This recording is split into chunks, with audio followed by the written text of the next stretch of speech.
Karena saya nggak mau official. Semua orang kan bisa official. Ngapain kalau kita punya office tapi sial? Semua orang pengen punya office itu untung.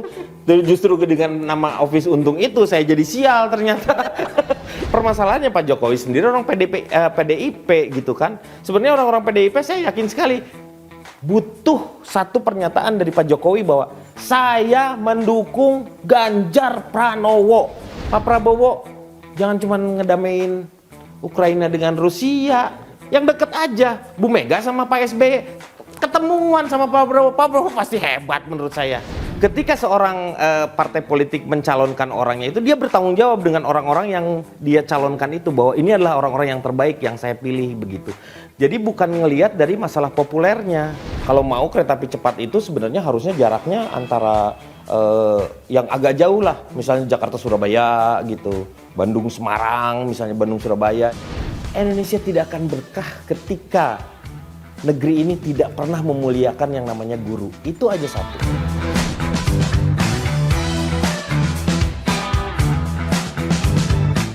Kang Denny apa kabar, Kang? Alhamdulillah baik. Aduh. Bajunya ungu, hijau, Iya. biar nggak ini ya, nggak ada warna-warna partai politik gitu ya? Dibiasakan untuk menjadi orang-orang yang bukan netral ya sebenarnya. Kalau netral kan cuman bagus doang yang bisa netral dia. Kalau netral itu kan harus band kali itu. Iya, netral band dong kalau kayak gitu. Kang, tahun 2024 kan ini ya Pilpres. Kang Denny nyalek nggak? Nggak. Kenapa? Nggak, saya dari dulu sih saya tuh lulusan FISIP tapi tidak terlalu tertarik dengan dunia politik di Indonesia maksudnya. Tapi untuk membahas masalah-masalah politik ya tetaplah masih baca, terus ngedenger juga bagaimana orang berbicara lah, orang-orang politik berbicara tentang sesuatu hal misalnya seperti itu. Masih lah. Iya, tapi Kang Denny kan sebenarnya ya itu orang yang sebenarnya menurut saya Kang Denny tuh wawasan politiknya luas karena orang FISIP kali ya begitu. Enggak, sebenarnya sih nggak selalu ketika kita mau membangun sebuah negeri tidak selalu kita harus terjun di politiknya itu sendiri. Karena politik di luar praktis. Iya, politik praktis ya. Di luar pun sebenarnya kita kan berpolitik juga. Yaitu politik kan sebenarnya sebuah pelajaran bagaimana caranya kita mendapatkan kekuasaan sebenarnya. Tapi Kang Denny aku dengar sempat dapat tawaran kan untuk nyalek gitu. Ada sih, ada beberapa, ada dua yang lebih ke ini sih sebenarnya ada dua partai. Tetapi menurut saya dengan usia saya yang sekarang sudah seperti ini, termasuk memasuki udah usia pensiun lah kasarnya. Sudah seharusnya memang menjadi... Serius benar. Tapi emang benar. Kalau misalnya nggak usah memikirkan lagi itu, udah nggak mikirin lagi duniawi lah. Jadi saya tidak mengejar hal-hal yang tidak dibawa ke kematian maksudnya. Iya, tapi kan emang ada yang bilang harus banyak orang-orang yang baik di dalam politik begitu. Dalam dunia politik harus terjun orang-orang yang baik supaya membuat perubahan. Kebijakannya nanti juga memang memberikan sesuatu hal yang baik juga. Tetapi kalau misalnya di luarnya nggak baik seperti apa? Yang harus dibuat itu adalah sebenarnya yang jadi di politik itu juga baik, maksudnya politisi-politisi yang memang baik, terus orang-orang yang di luarnya juga harus baik. Kalau misalnya yang mau jadi politisi kan sebenarnya di kader mereka. Kalau kader-kader yang ada di luarnya emang ternyata tidak bagus, ya gimana kita bisa menghasilkan orang-orang politik yang bagus juga? Ya sekarang kan banyak juga partai politik itu merekrut dari luar kan Kang, seperti Kang Denny kan ditawarin nyalek. Berarti karena itu ini kan, artinya apa? Karena bahwa yang terjadi di partai politik itu kaderisasinya yang tidak berlangsung dengan baik, itu masalahnya. Makanya kalau misalnya kita berbicara tentang masalah tertutup dengan terbuka, itu sebenarnya sama aja, tergantung dari bagaimana seorang si caleg itu dikader sedemikian rupa sama si partainya itu, sehingga dia menjadi seseorang yang memang bisa dibuat menjadi seorang pemimpin. Jadi setiap orang tuh harus menjadi pemimpin, minimal untuk keluarga. Ini kan kalau misalnya sistem terbuka, si tiba-tiba nomor 8 gitu, tiba-tiba dia jadi gitu kan, padahal dia tidak diharapkan oleh si partainya misalnya. Itu kan yang salah partainya. Ngapain orang yang tidak diharapkan dimasukin di situ hanya untuk mengambil suara? Kan nggak boleh, harus dikader dulu. Ketika seorang partai politik mencalonkan orangnya itu, dia bertanggung jawab dengan orang-orang yang dia calonkan itu, bahwa ini adalah orang-orang yang terbaik yang saya pilih begitu. Jadi bukan ngelihat dari masalah populernya, tetapi bagaimana nilai tanggung jawabnya. Kalau misalnya semua diberikan kepada yang populer, ya akhirnya yang terjadi ya begitulah. Diberikan yang namanya sesuatu hal kepada yang bukan ahlinya. Tunggulah kehancurannya. Iya, tapi kan sekarang banyak partai politik merekrut artis-artis untuk Tinggal nunggu kan kita, tinggal nunggu nih partainya bisa hancur atau enggak gitu aja kan. Gini loh Kang, itu debatable juga dalam artian gini, banyak orang yang bilang artis-artis itu kan juga berhak untuk dipilih dan memilih dan juga punya kualitas. Nah itu kualitasnya itu yang harus dipertanyakan. Bukannya berarti enggak setiap orang punya hak untuk memilih dan dipilih kan. Itu udah semua itu udah menjadi sebuah landasan yang utamanya. Kalau misalnya sekarang dilihat adalah bagaimana kualitas dia gitu dan apa yang diperjuangkan oleh dia ketika dia duduk di sana tuh apa. Harus membawa sebuah misi untuk bahwa saya akan memperjuangkan ini. Menurut Kang Denny, ukuran kualitas itu apa Kang? Kualitas itu dia mengetahui apa yang menjadi hal yang terbaik dengan program-program yang dia buat, membuat sebuah legislasi, misalnya di DPR nih ya, membuat legislasi yang memang berkebutuhan untuk si masyarakat itu sendiri. Nah apa yang mau dia perjuangkan gitu. Kalau misalnya nih saya nih ya, saya jadi caleg nih, saya pasti akan menonjolkan adalah hal-hal bagaimana yang namanya kepada pendidikan. Dan pendidikan itu adalah guru sebenarnya nantinya. Masuk ke guru-guru, kita akan mencetak guru-guru yang hebat. Supaya nanti si guru-guru yang hebat itu akan mencetak anak-anak yang hebat. Tapi gini, jadi bukan ukurannya kualitas itu harus S2, S3 sampai S4 gitu. Enggak, yang penting dia memahami program atau dia punya sesuatu yang dia perjuangkan dan dia memahami cara untuk mewujudkan apa yang dia perjuangkan begitu. Tetapi kan salah satunya kalau kayak begitu tetap aja ada pendidikan. Bukan berarti kalau begitu nanti orang yang ngapainlah sekolah S1, S2 kalau misalnya ternyata tidak memberikan sebuah hal yang baik gitu untuk. Soalnya gini Kang, syarat untuk menjadi caleg itu tamatan SMA udah bisa nyalek gitu. Artinya kan tamatan SMA juga sebetulnya kalau kita mengukur kualitas itu nggak diukur dari tingkat pendidikan. Kemarin juga debatable nih, saya bicara dengan seorang teman, dia bilang ukuran kualitas itu apa gitu, apakah harus S2, S3, sampai S4 atau caleg itu yang nggak apa-apa lulusan SMA karena standar minimalnya kan lulusan SMA, tapi dia bisa memperjuangkan atau peduli sama konstituennya begitu, aspirasi konstituennya diperjuangkan Ya gitu iya, Kang. Ya iya, saya setuju. Maksudnya tuh SMA ya jatuh, gak apa-apa biarin aja. Kita lanjutkan saja. Lucu, terus ada hantunya kali di sini. Jadi sebenarnya baru lucu. Dari tadi serius melulu. Sampai kagok nih, kok serius banget sih dialognya. Kalau misalnya lulusan SMA itu dia bisa seperti itu. Tetapi apakah kamu yakin seluruh orang-orang yang lulusan SMA bisa seperti itu? Itu kan yang jadi permasalahan sebenarnya. Sekarang kebutuhannya kan meningkat sebenarnya. Begitu ini yang jadi ada orang yang pintar karena dia sekolah, ada orang yang pintar karena dia otodidak, tapi dia belajar. Yang intinya adalah sebenarnya belajar, bukan pendidikan itu salah satunya adalah belajar itu. Nah, kalau misalnya belajar di kuliahan atau di sekolahan kayak gitu kan dia sebenarnya belajar bersosialisasi, bagaimana dia harus mengerem berbicara dengan orang seperti apa, bagaimana dia menjadi mempunyai daya tarik supaya apa yang dia akan berikan programnya itu juga menarik untuk mereka seperti itu. Kang Denny tuh punya pesan nggak sih ke mereka yang nyalek itu? Saya sih nggak punya pesannya, terserah mereka, haknya mereka sebenarnya. Tapi maksudnya punya pendapat nggak? Cuman saya punya tanggung jawab. Okay. Saya punya tanggung jawab sebagai, karena pasti saya akan ditanya kan, ya sama pertanyaannya ini. Kamu kan artis, itu teman-teman kamu banyak yang nyalek gitu. Apakah mereka memang punya potensi untuk seperti itu? Kang Denny artis? Ya artis lah saya. Oh, saya mempertaruhkan teman-teman saya itu 40 teman-teman saya lulusan Pajajaran sama Parahyangan tidak pernah menjajakan yang namanya S1-nya, ijazahnya untuk bekerja di tempat lain. Tetapi mau hidup di dunia hiburan. Itu udah bukan artis itu. Karena memilih... Bercanda kan? Maksudnya habis serius banget. Memilih sesuatu hal yang di luar apa yang dia dapat gitu. Tetapi nggak rugi ternyata. Karena apa? Secara pemikiran, jadi kita udah kebentuk tuh konstruksi berpikir kita jadi benar maksudnya tuh. Nggak, maksudnya balik sebelum kita bicara soal P-Project, Pandiangan 6 dan Project Pop itu, aku sebenarnya balik ke yang tadi dulu nih soal Si nyalek anak gitu. yang nyalek itu makanya saya balikin lagi ke teman-teman sebenarnya.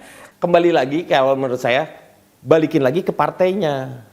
Partainya itu nyari apa? Nanti ketahuan lah partai-partai yang mencalonkan, misalnya ada artis-artis yang abal-abal, tidak punya ini, hanya mau nyari ini aja. Nah itu sebenarnya adalah pertanyaan besar. Itu dia mengkader enggak sih sebenarnya?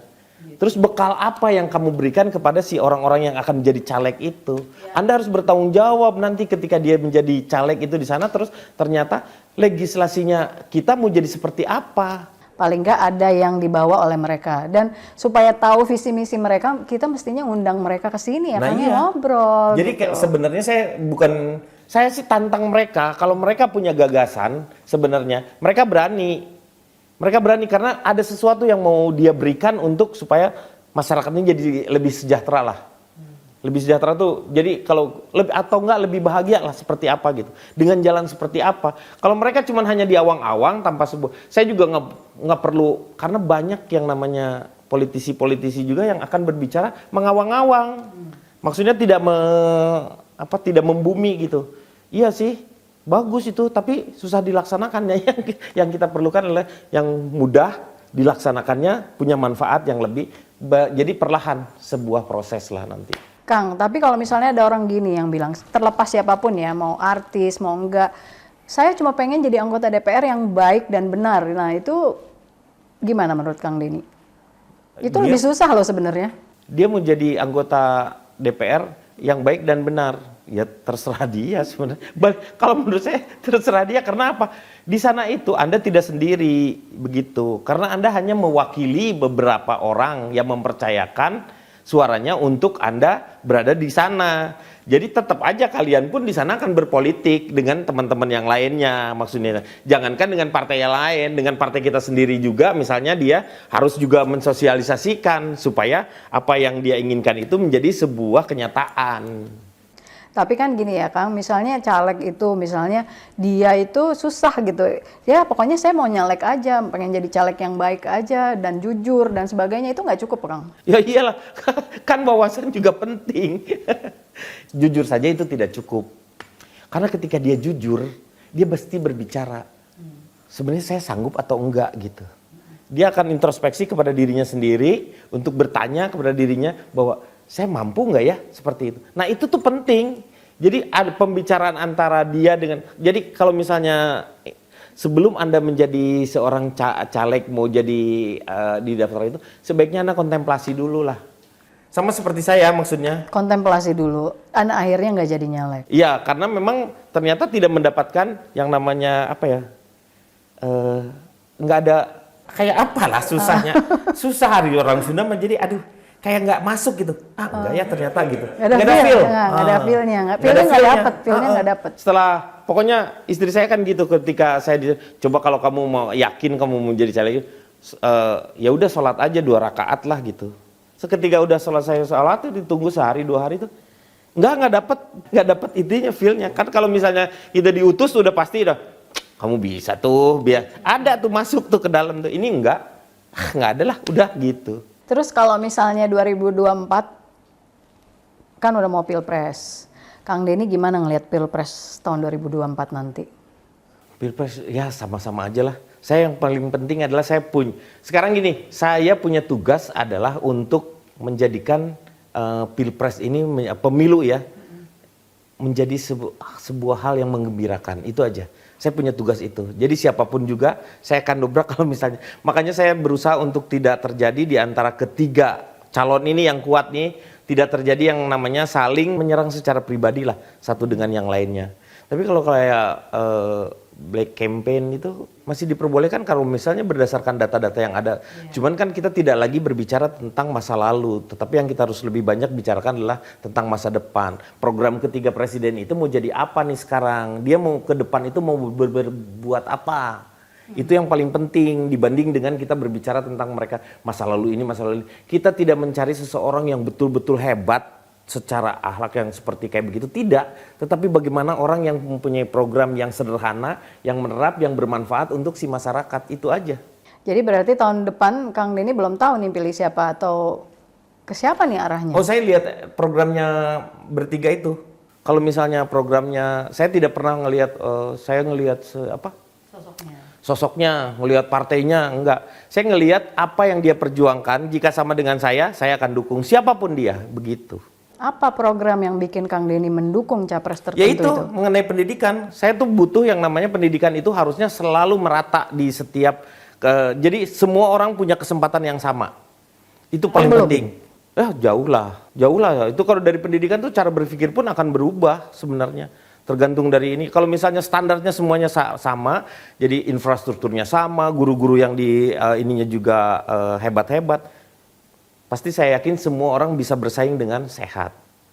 Kang Denny itu kan sangat peduli dengan pendidikan. Bahkan ketika anaknya lulus dari salah satu SMA swasta, Kang Denny kan menjadi wakil orang tua untuk memberikan kata sambutan atau ucapan terima kasih lah ke sekolah ya. Dan di situ kan Kang Denny sangat menyoroti kenapa sih dari sekian banyak ini anak ini nggak ada yang daftar ke UNJ gitu. Jadi guru. Jadi guru. Iya. Jadi banyak orang-orang pintar tapi belum tentu dia bisa mengajarkan orang sesuatu, menerangkan kepada orang itu dengan lebih sederhana. Guru yang paling pintar adalah ketika dia bisa menyederhanakan sesuatu hal yang sulit itu menjadi sederhana dan bisa diterima dengan cepat oleh si anak-anaknya itu. Salah satunya bukan hanya karena dia begitu aja, tetapi bagaimana daya tarik seorang guru itu di depan si anak-anaknya. Jadi si anak-anak itu kalau dulu kan matematik, fisika, zaman SMA gitu, wah itu killer gurunya galak kayak gitu. Akhirnya kan si anak itu sendiri jadi tidak tertarik kepada si mata pelajarannya gara-gara gurunya yang seperti itu. Nah ini yang nggak boleh, harus dirubah seperti gitu. Iya, terus kalau misalnya sekarang nih kan anak-anak kita tahun depan, anak Kang Denny udah berapa kali milih di Pilpres nanti? Anak saya yang pertama udah, sekarang ini kakak Adis sama Laskar udah bisa milih dia. Nah, itu sarannya Kang Denny kepada pemilih pemula termasuk anak-anaknya apa Kang untuk milih tahun depan? Kalau saya ngasih pengertiannya ke mereka gini, kalau kamu mau memilih seseorang itu, kamu lihat gagasannya mau kemana. Kira-kira punya manfaat nggak? Ada keuntungannya nggak buat kamu nanti hidup gitu kan, seperti itu. Apa itu konkretnya misalnya gagasan? Konkretnya yang paling gampang ya adalah sebenarnya mengenai masalah alam aja udah. Karena warisan yang selalu diberikan yang terbaik adalah sebenarnya air yang jernih dengan udara yang bersih. Itu aja jaga sehingga anak-anak cucu-cucu kita bisa menikmati hal tersebut. Kalau kamu banyak uang tapi udara kotor, ininya semuanya nggak bisa, ekosistem itu sama dengan menghancurkan sebuah peradaban sebenarnya.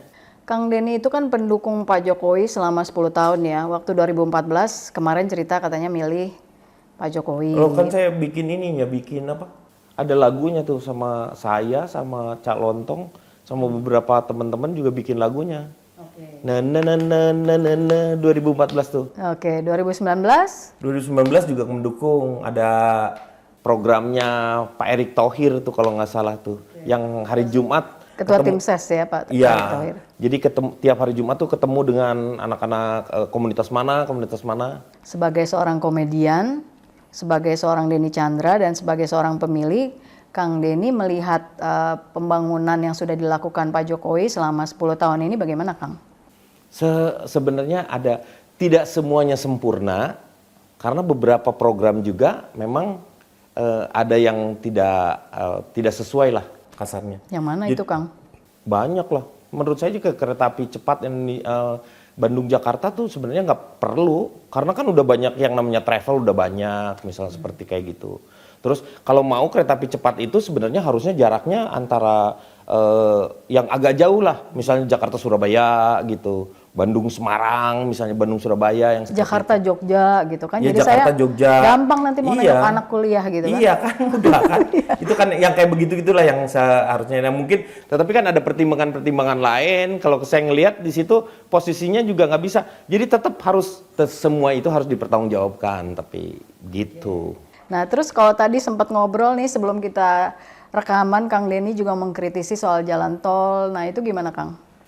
Jalan tol sebenarnya maksud saya tuh gini, memang itu akan menjadi penghubung untuk supaya ekonomi lebih lebih meningkat lah ya sebenarnya. Tetapi yang jadi permasalahan adalah jalan-jalan di pinggirannya itu, yang jalan-jalan negara, jalan-jalan provinsi, jalan-jalan kota madya atau kabupaten, itu yang sebenarnya terlebih dahulu harus dibereskan. Setelah itu baru jalan tolnya, begitu. Jadi orang itu tidak, ini jalannya rusak, misalnya kayak Lampung gitu kan, misalnya ada beberapa tempat, bukan di Sumatera tuh banyak banget tuh jalan-jalan yang terlantar seperti itu. Dan mengganggu memang secara ekonomi si masyarakat itu sendiri. Nah yang kayak begitu tuh harus mendahulukan dulu kepentingannya itu, setelah itu baru buat jalan. Jadi benar-benar jalan tol itu adalah jalan yang alternatif, bukan yang jalan umum, jalan yang ini yang jadikan alternatif begitu. Jadi harusnya tuh kalau pembangunan infrastruktur nggak cuma bikin jalan tol, tapi bikin juga jalan-jalan semuanya yang tidak berbayar. Ya, salah satunya itu diperbaiki semuanya dulu, baru dibuat jalan tol. Tapi sekarang balik lagi adalah sebenarnya pembangunannya udahlah harusnya adalah jadi setara ya si pembangunan infrastruktur dengan pembangunan secara manusia. Maksudnya tuh dari segi, ya itu tadi balik lagi ke pendidikan. Saya selalu berpikirnya begini nih, Indonesia tidak akan berkah ketika negeri ini tidak pernah memuliakan yang namanya guru. Itu aja satu. Saya berani bertaruh itu, tidak akan pernah berkah apapun juga. Yang kaya ya kaya, tapi dinikmati, tapi dengan kebahagiaan-kebahagiaan yang semu menurutnya. Jadi banyak orang-orang kaya yang sekarang udah mulai ketahuan kan duitnya dari mana, ini para pejabat-pejabat yang ya korupsi lah seperti itu. Jadi kita tuh nggak usah harus berbicara tentang masalah radikalisme ini. Sebenarnya kita iniin dulu lah si korupsi ini. Korupsi ini kita berantas benar-benar dengan sebuah sistem yang baik seperti itu. KPK-nya juga itu kalau misalnya itu udah benar semuanya, itu yang radikal-radikal itu dia jualan nggak akan pernah laku. Karena apa? Si masyarakatnya sendiri sejahtera. Kang Denny tuh sekarang kegiatannya apa ya? Sekarang kesibukannya apa? Sekarang ini saya di Paski sama Pak Jarwo. Paski itu Persatuan Seniman Komedi Indonesia. Jadi saya menjadi wakil ketua 1 urusan organisasi. Ini yang jadi permasalahannya adalah sekarang ini saya Pak Jarwo sama Abdel itu jadi sebuah simbol. Tidak boleh berada di politik. Jadi tidak boleh mendukung ini, tapi ya kita harus lebih memberikan yang namanya pengertian kepada semua orang bahwa ayo kita buat pemilu sekarang ini dengan riang gembira. Makanya saya kasih teman-teman yang lainnya di bawahnya, anggota-anggota untuk masuk semua ke partai-partai yang lain, kamu ikutan dengan kegembiraan ini. Tapi kalau saya bertiga itu agak terganggu ruang geraknya. Kalau misalnya saya sudah mulai masuk ke partai politik atau gimana, saya harus keluar dari pengurus Paski. Tapi Paski, anggota nggak apa-apa, tapi kalau anggota nggak boleh. Iya. Sama kayak Eko juga dia anggota, tapi nggak boleh duduk di kepengurusan. Nah, selain Paski apalagi Kang? Saya dengar bikin operet gitu sama anak jalanan. Oh, itu tuh kan karena ada programnya aja, anak-anak jalanan mereka butuh yang namanya bukan butuh pengakuan ya, mereka tuh sebenarnya butuh menggerakkan si badannya itu dan juga belajar gitu. Salah satunya menghaluskan hatinya itu ya adalah dengan belajar operet atau drama. Nah ini sekarang tuh kalau misalnya mereka latihan melulu tapi tidak dipentaskan, kan nggak dapat apa-apa gitu. Nah akhirnya dipentaskan. Saya berpikir bahwa salah satunya anak-anak jalanan itu udah bukan harus jadi bebannya si Pemda atau pemerintah, tetapi menjadi tanggung jawab kita semuanya. Karena jangan sampai kayak stunting kalau nanti suatu saat akan justru menjadi beban untuk kitanya sendiri kalau kita tidak menghindari hal tersebut. Jadi dibangun si anak-anak jalanan itu untuk mereka juga punya kesempatan yang sama. Terus Kang selain di Paski, terus operet dengan anak jalanan, sama sekarang juga membantu salah satu TV YouTube ya, maksudnya. Oh iya. Kang Denny nggak bikin YouTube channel sendiri? Sebenarnya ada, tapi saya tuh malas-malesan orangnya. Oh gitu. Saya tuh udah tidak butuh lagi saya tuh tidak butuh saya tidak butuh kepopuleran, saya tidak butuh lagi yang namanya duit mah butuh ya itu ya karena saya pakai, tapi kepopuleran saya tidak butuh kepopuleran seperti itu. Terus saya mau buatnya dari mana gitu, bingung. Jadi saya lebih baik sama teman-teman bergerak aja membangun si anak-anak muda yang sekarang ini nih. Salah satunya dengan seperti kayak begitu di Paski juga. saya mengharapkan Paski ke depan juga nanti dipimpinnya oleh orang anak-anak muda. Karena orang-orang ketika di masa pensiunnya seperti itu, saya berharap politik mau seperti apa juga, sudahlah berhentilah.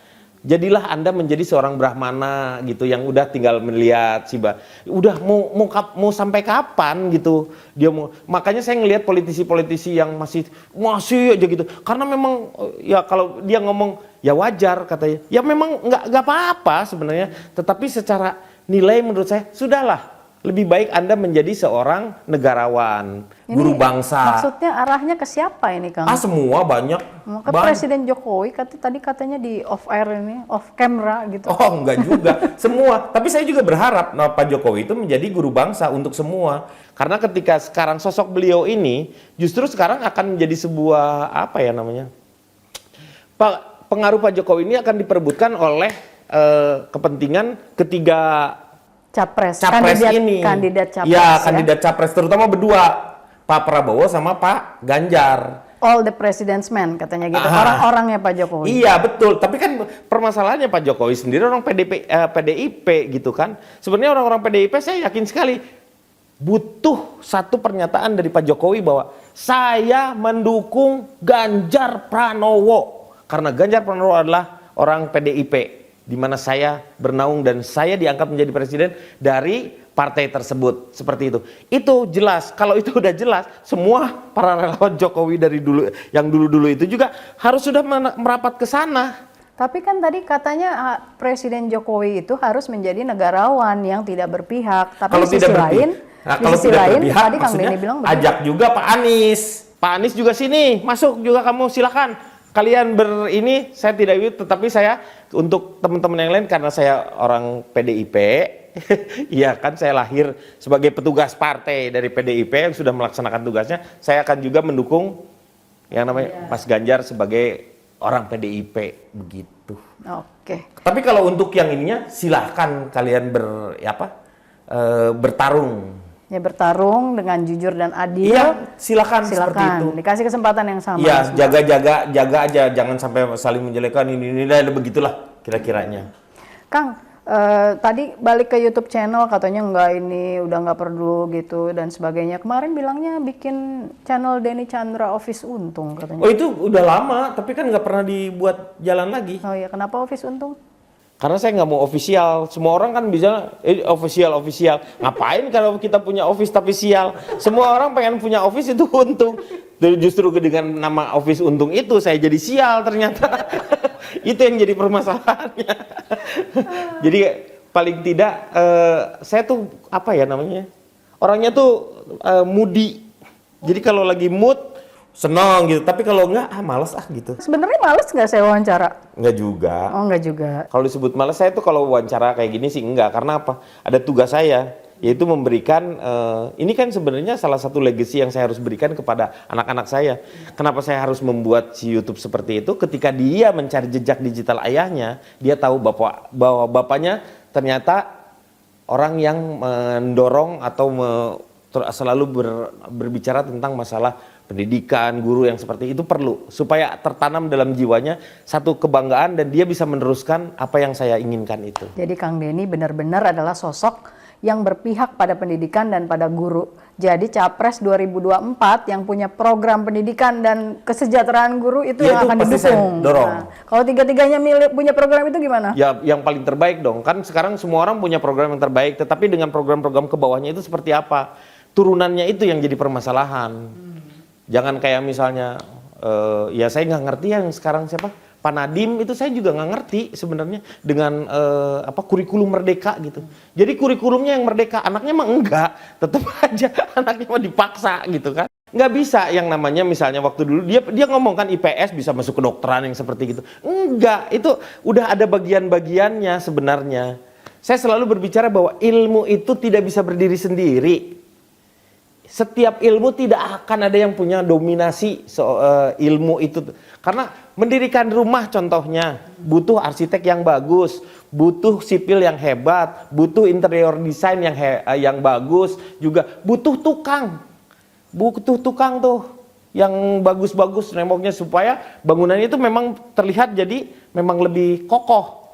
Dan juga butuh IMB. orang-orang sarjana hukum yang ngurus-ngurusnya yang seperti itu. Jadi butuh notaris no sukses. Notaris no sukses. Notaris no sukses. Jadi kayak begitu-gitu bahwa kita tuh memang memerlukan ilmu-ilmu yang lainnya. Kang, ini sekedar nostalgia ya masa saya dulu. Aku tuh pengen tahu nih sebenarnya tuh dulu Pi Project, terus Padiangan 6 tuh pecahannya Pi Project ya? Atau gimana sih ceritanya dulu tuh? Padiangan 6 itu adalah salah satu dari, jadi Padiangan itu melahirkan Pi Project, melahirkan Project Pop, melahirkan Padiangan 6. Jadi bukan Padiangan 6 tuh seperti kayak pecah dari Enggak, Pi ini tuh dulu Project. Pak, sebenarnya kalau disebut pecah terserahlah orang mengartikan seperti apa.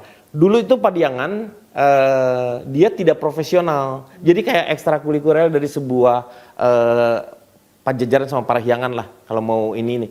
Nah, saya tahun 94 itu menjadikan Pi Project itu menjadi memang betul-betul mau hidup di dunia hiburan. Itu yang menjadikannya bahwa kita betul-betul mau hidup di dunia hiburan.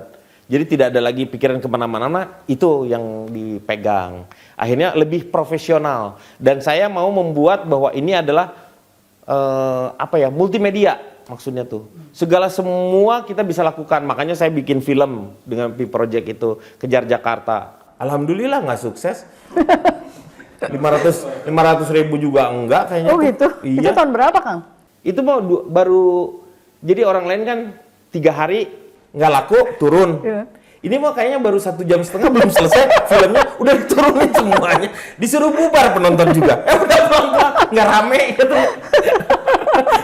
Itu satu film yang nggak ini. Terus kita bikin di radio sandiwara lah, bikin komedi. Kalau di Bandung tuh ada Waserba. Terus ada kita bikin juga untuk disebar di radio-radio lain dengan sponsor misalnya. Terus kita bikin di TV program-program TV yang kita buat, terus juga kita bikin komik. Ada komik itu namanya Cylinder. Cylinder itu ceritanya tentang parodi. Kalau kita kan bermain di parodi ya, semua tentang parodi jadinya. Bukan Highlander. Nah, sebenarnya dari parodinya dari Highlander. Namanya aslinya tuh Lander, jadi kita manggilnya Cylinder. Cylinder. Kalau orang kan kalau nyapa dia Highlander, hai gitu. Jadi kenapa dia sebut Highlander karena sering disapa Highlander gitu. Jadi itu kalau itu agak lumayan. Jadi cetakan pertama sampai dengan ke cetakan kedua itu sama Gramedia. Yang ngelukisnya Pidi Baik. Si Pidi Baik itu yang buat Dilan. Si itu yang buat dia. Terus yang tidak terjadi itu yang tidak Komedi by Phone. Yang nggak terlaksana itu karena tadinya mau ide begitu? Ada. Ada waktu dulu dengan beberapa provider itu menyiapkan kita punya nomor sendiri, saya punya nomor sendiri. Jadi kalau mereka nelpon ke saya, dia dengan pulsa yang khusus. Jadi boleh ngobrol tentang apa saja, di situ ada nomor-nomor, ada isur, daan yang kayak gitu juga ada gitu. Cuman perhitungannya itu yang menjadi ribet, akhirnya itu yang Komedi by Phone itu yang tidak dapat. Itu juga idenya bukan ide saya, karena saya hanya mengembangkan dari waktu dulu tuh ada yang namanya Sek by Phone. Beneran, Sek by Phone itu ada, orang berbayar untuk berbicara tentang masalah seks. Iya, gitu. jadi idenya sebenarnya dari situ. Dari ya? situ, diambil ceruknya, ternyata susah juga ternyata. Akhirnya itu yang belum terjadi tuh itu. Tapi semuanya sih saya sudah lakukan panggung, film, TV. Media cetak itu semua sudah saya lakukan. Kang, jadi kalau dulu tuh saya ngelihatnya Pi Project itu parodi lagu gitu ya. Kalau misalnya tayang di TV juga dramanya parodi gitu kan. Sementara kalau Project Pop tuh lagunya lagu-lagu ori gitu ya. Ya, original. Karena itu saya yang membuat Project Pop itu saya. Karena banyak orang yang ngomong bahwa pada saat itu belum tahu bahwa parodi itu adalah seni sebenarnya. Kamu bisanya cuma nyontek doang gitu sebenarnya. Gitu. Itu yang jadi permasalahan, saya harus membuat bahwa saya punya potensi dengan adik-adik saya di bawah. Kalau saya yang bawakan nggak mungkin, karena saya udah capnya udah di parodi itu. Akhirnya saya buat si Project Pop. Jadi ini saya. Kalau Padiangan 6 tuh lebih kemana, Kang? Padiangan 6 itu adalah ketika kita muncul keluar dari Padiangannya sendiri akhirnya berpikiran bahwa ternyata ini juga bisa menghasilkan, akhirnya mereka buat lagi dengan teman-teman Padiangan 6 ini begitu. Tetapi akhirnya juga yang lebih karena niat dan ininya kuat di kita lebih bisa bertahan dibanding dengan mereka.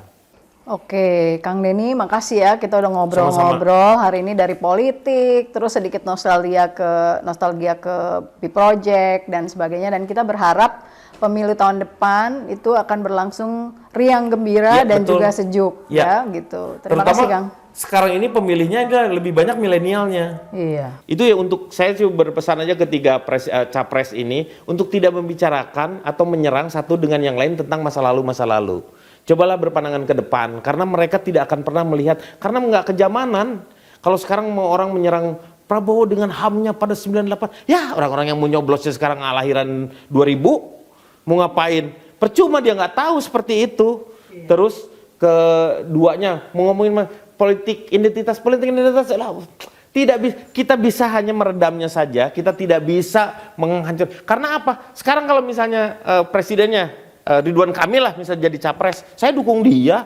Oh gitu. Ya pasti saya dukung dia. Salah satunya dia punya potensi, memang dia punya orang yang punya wawasan seperti itu. Dan keduanya, nah politik identitasnya saya dibawa di peringkat keberapa? Bahwa dia orang Sunda. Kenapa saya nggak dukung orang Sunda? Selama ini orang Sunda kurang maju di pentas ini. Makanya saya pengen berharap ini Jawa Barat saya mau ganti namanya. Parahyangan ke, Pasundan ke, Provinsi Pasundan, Provinsi Parahyangan, atau Provinsi apalah. Sekarang di Barat Banten. Kalau mau Jawa Barat pakai Banten. Karena Banten yang paling barat. Jadi sekarang ngomong, lah gimana? Ini kita harus ganti namanya yang seperti itu. Mudah kan sebenarnya? Tapi lebih menyatukan lah. Maksudnya lebih kena gitu. Kesannya Jawa Barat, tapi sebenarnya orang-orang Sunda.